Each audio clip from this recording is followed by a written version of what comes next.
বাবার বয়স 38, ছেলের বয়স 22। দুজনেই একসাথে টেট পরীক্ষা দিয়েছে। কি বুঝলেন? তো এখানে দেখা যাচ্ছে পরীক্ষায় বসলেন বাবা ও ছেলে।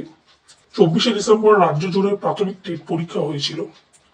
তো আর সেই পরীক্ষা বসলেন বাবা ও ছেলে দুজনেই। মুর্শিদাবাদ জেলার ফারাক্কা থানার চান্দর গ্রামের দিলওয়ার হোসেন 22 বছর বয়স এবং তার বাবা মোকাম্মেল হক 38, উভয় এবার প্রাইমারি টেট পরীক্ষা দিল। তো দিলওয়ার হোসেনের এম এ পাস করার ডিএলএড এইটুকুই পাওয়া গেছে। তো এটা পেপার একটা অংশ নিয়ে এটা নিয়ে লোকেরা বলেছে, মন্তব্য করেছে। তো এখানে বিষয়টা হচ্ছে বাবার বয়স 38, ছেলের বয়স 22, তো 16 বছর বয়সে বাবা হয়েছে। তো কি করে সম্ভব? এটা যদি কোনো মহিলা হতো একটা ব্যাপার ছিল, বাট হয়তো হতে পারে যিনি তার বউতে নিহত সমবয়সী কিংবা তার থেকে বয়সে বড়, অনেক ধরনের কারণ হতে পারে, বা তার থেকে ছোট বা কিছু একটা কিছু কোনো না কোনো একটা আইডিয়া করে নেওয়া হচ্ছে, এখন পর্যন্ত বোঝা যাচ্ছে না। তো এটা নিয়ে সোশ্যাল মিডিয়ায় শোরগোল হচ্ছে। তো দেখা তারা কে কি বলছে, সোশ্যাল মিডিয়ায় কে কি বলছে সেটা নিয়ে আমরা একটু দেখে নেব। তো এখানে অঙ্কন যিনি আছে সে এখন একেবারে করেছে, স্যালুট জানাচ্ছে। আরেকজন বলল, অঙ্কন সেই সাথেই বলছে মায়ের এজ দরকার নেই।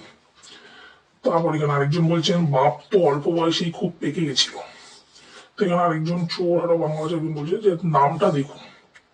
তো নামের সাথে কি ব্যাপার, এরকম তো কোনো জানি না, কোনো আইডিয়া নেই। তো দর্শকগণ, আপনাদের যদি কোনো আইডিয়া থেকে রিলেটেড তো অবশ্যই আমাদের কমেন্ট করে জানান।